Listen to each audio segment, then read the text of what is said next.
Une enquête réalisée sur la situation de l'emploi en Côte d'Ivoire en 2012 par l'Agence d'études de la promotion de l'emploi AGPE révélait que 42,9% des jeunes titulaires d'un master étaient au chômage. Ce chiffre traduit le paradoxe de la coexistence d'emplois non pourvus d'un côté et de diplômés chômeurs de l'autre.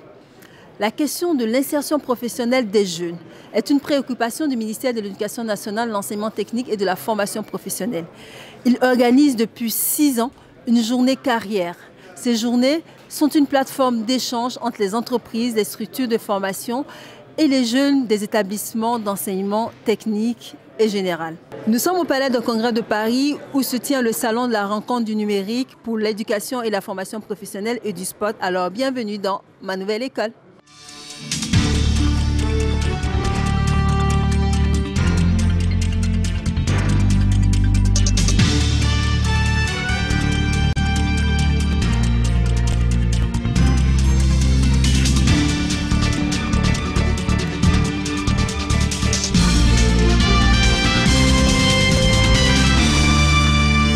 Au sommaire de cette émission, les journées carrières, un rendez-vous pour ouvrir les voies d'insertion socio-professionnelle après l'école.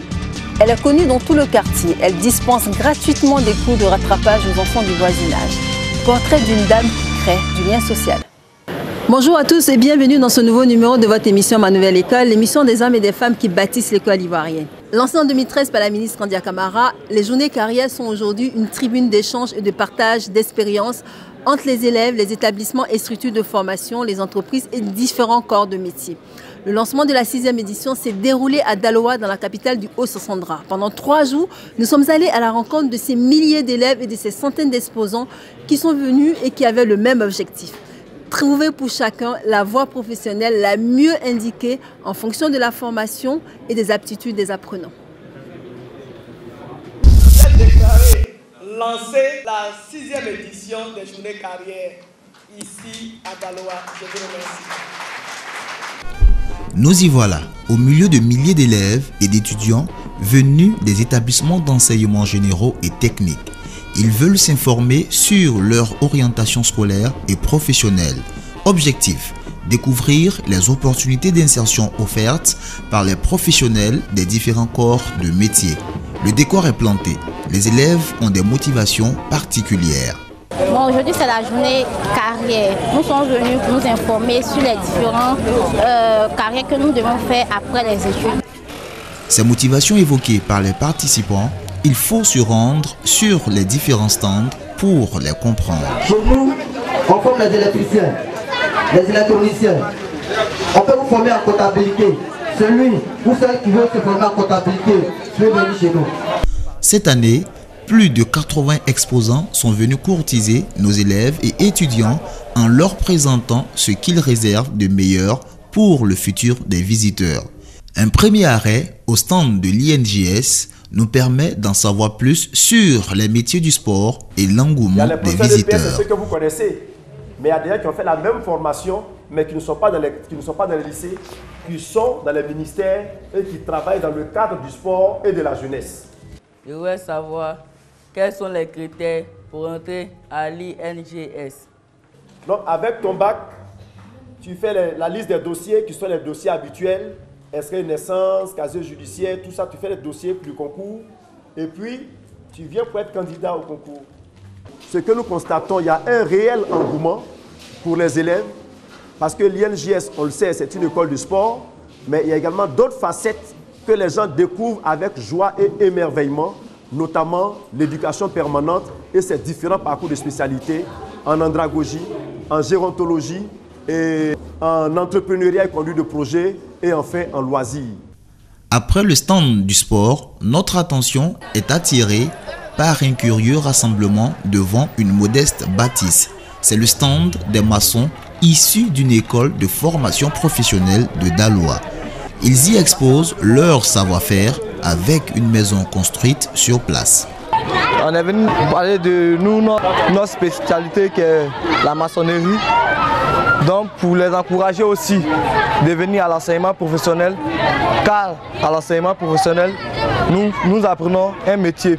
Et le métier actuellement, en Côte d'Ivoire, le métier nourrit son homme. Un homme de métier ne chôme pas.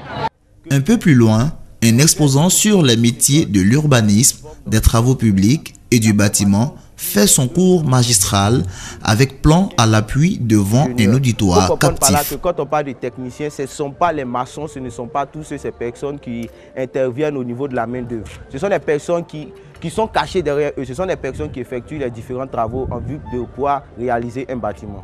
Donc, le SBTP a besoin des personnes ayant obtenu un bac C, un bac D, un bac E, un bac F4. Donc, c'est-à-dire qu'il faut avoir un bac scientifique. Forme dans le domaine du génie civil et du génie minier.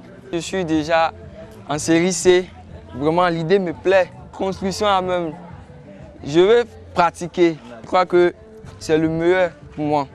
Un détour sur les stands des métiers de l'armée nous fait aussi comprendre que nos élèves manifestent de l'intérêt pour l'engagement qu'implique une carrière militaire.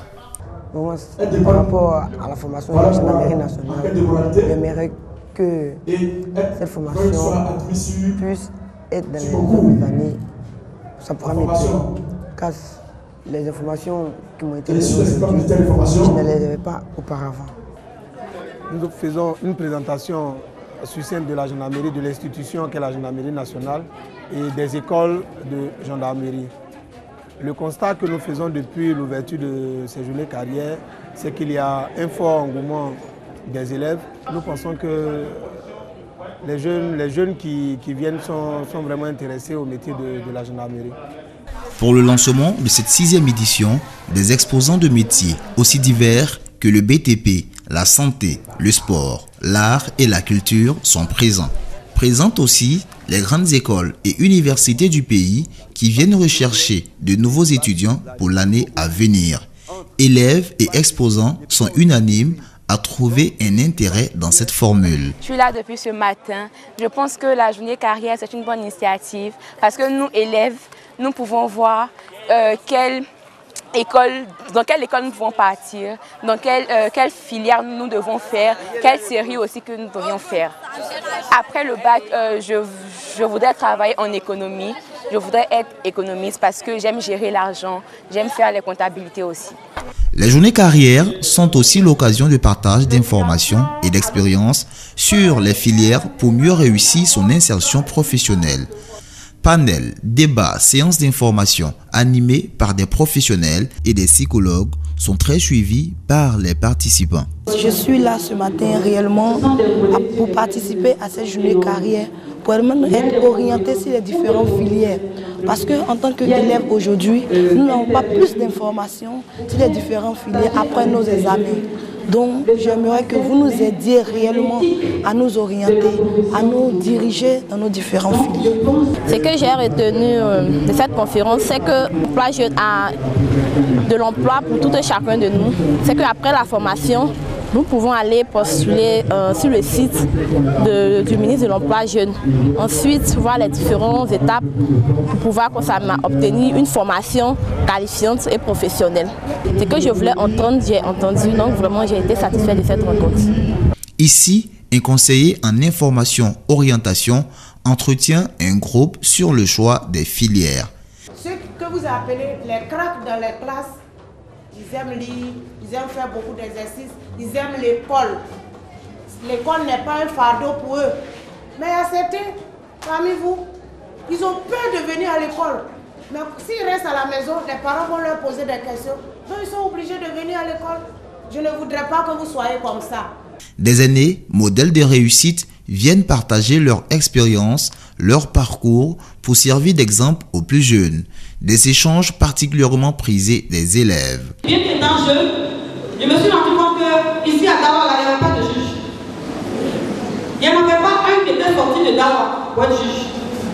Je dis, mais pourquoi pas moi? Mais je suis contente de l'enthousiasme des élèves qui ont été très intéressés par mon exposé, qui ont posé des questions franches. Et moi aussi, je leur ai donné des réponses directes. J'espère que ça leur servira et qu'ils pourront s'inspirer de mon humble exemple.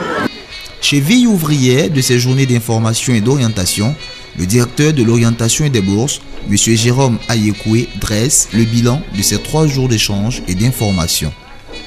L'objectif majeur pour cette activité, c'est de permettre aux enfants de s'informer des filières de formation et des métiers qui existent de sorte à opérer des choix opérationnels, des choix pertinents au thème de leur vie scolaire. L'orientation scolaire était l'élément de transition qui assure le passage entre l'école et la vie scolaire. Donc aujourd'hui, cette année, on a vu 80 stands, 80 structures exposantes qui ont permis aux enfants de mobiliser les informations nécessaires, de rêver et de construire leur vie dans le futur. C'est l'objectif majeur. C'est une occasion pour nous de donner goût aux enfants à aller à l'école, de savoir que l'école débouche sur une activité lucrative, que l'école permet de se réaliser dans la vie de tous les jours. Je voudrais bien être maçon, mais comment devenir un maçon de qualité demain? Comment être un maçon différent du maçon qu'on a connu de tous les jours?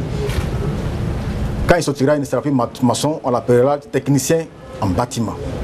On attendait au minimum 100 000 élèves, mais je crois qu'on est au-delà des statistiques. Au regard de toute la mobilisation qui s'est faite ici à Daloa, nous voulons dire bravo à monsieur le directeur régional de Daloa pour avoir réussi ce pari. Pièce essentielle d'une politique plus large visant à améliorer la formation des ressources humaines, qu'il s'agit de rendre compatible avec les attentes du monde du travail, les journées carrières, après 5 ans d'existence, ont trouvé leur vitesse de croisière. La mobilisation des acteurs de l'école, des structures de formation, des entreprises et corps de métier, ainsi que des partenaires autour de la question de l'insertion socio-professionnelle des jeunes s'avère un moyen efficace de leur employabilité.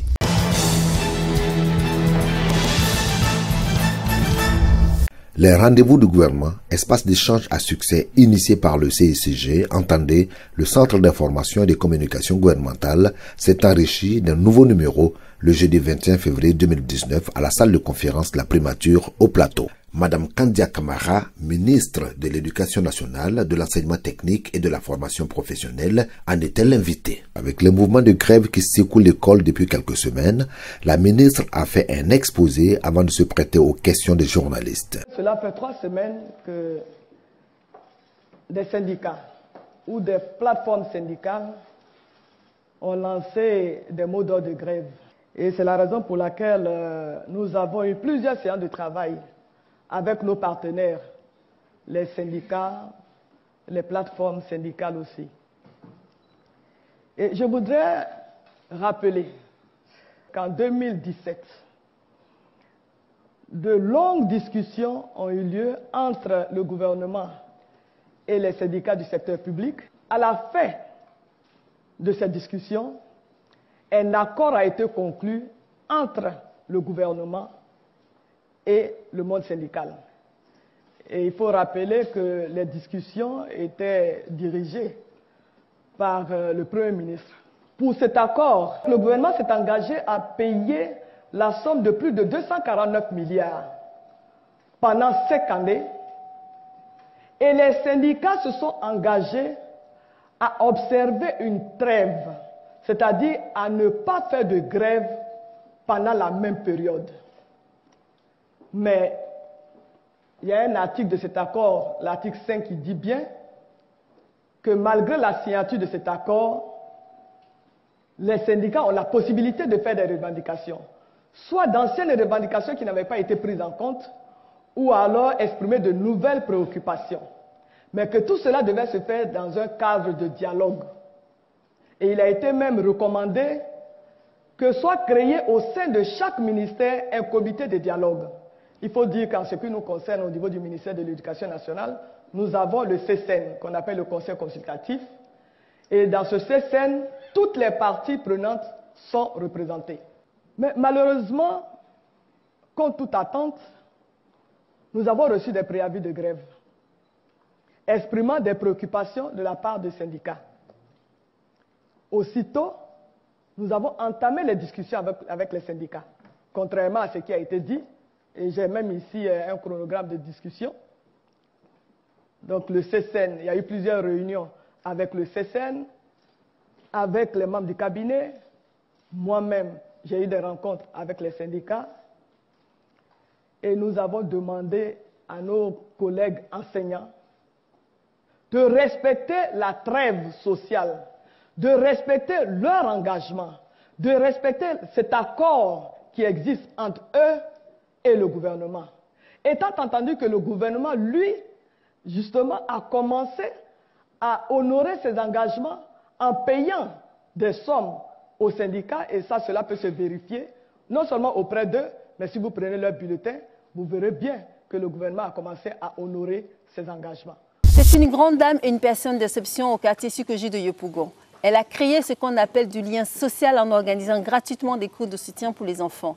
Ni officielle ni partenaire du système scolaire, Madame Mbra Lydie a pris sa place dans le système, au grand bonheur des élèves et des parents. Chebaché, chebaché, chebaché, chebaché. Elle se nomme Mbra Amlan Lydie, mère célibataire de 2 enfants. Commerçante du gâteau à ses heures perdues, cette dame atypique qui réside au quartier Sikoji de la plus grande commune d'Abidjan, Yopougon, a vu son parcours scolaire prendre fin un peu plus tôt qu'elle l'aurait souhaité. Mais cet amour pour l'école, elle le rend désormais à sa manière. Dame Mbra Lydie donne bénévolement depuis 2007 des cours de renforcement à des écoliers du primaire de la classe du CE1 au CM2.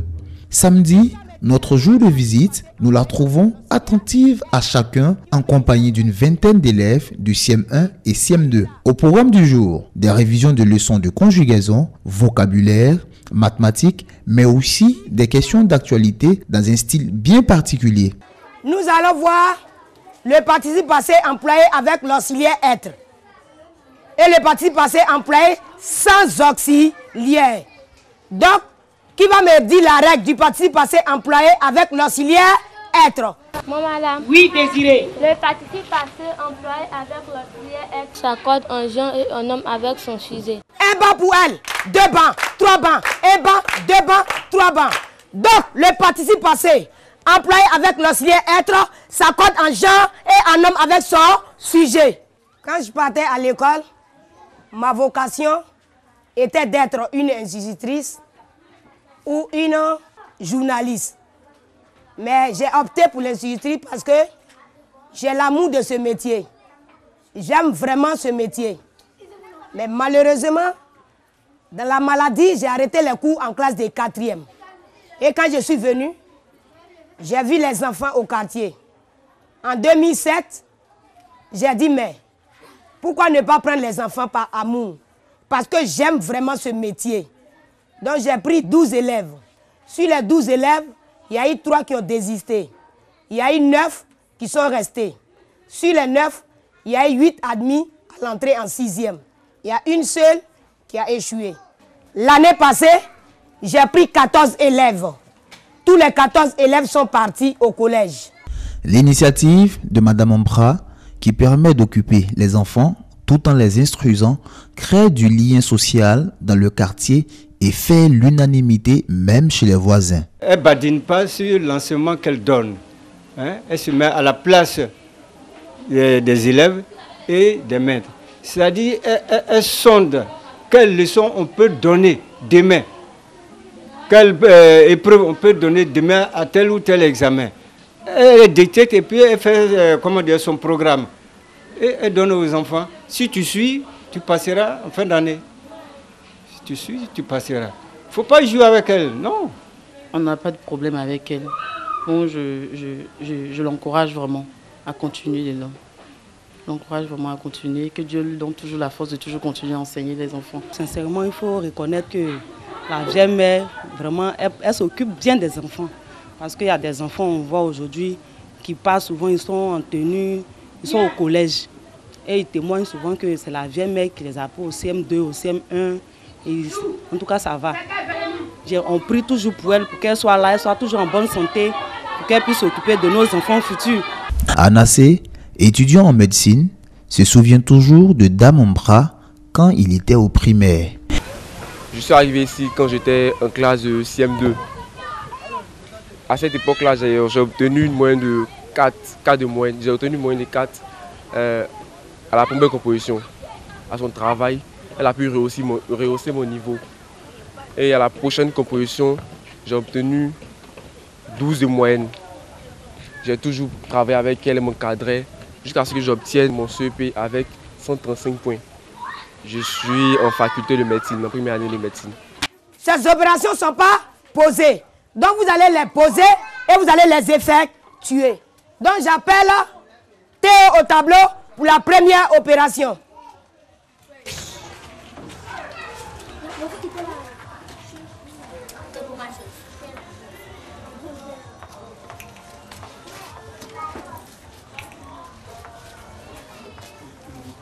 Plus 326,15. Très bien posé, Théo. C'est bien. 0 plus 5,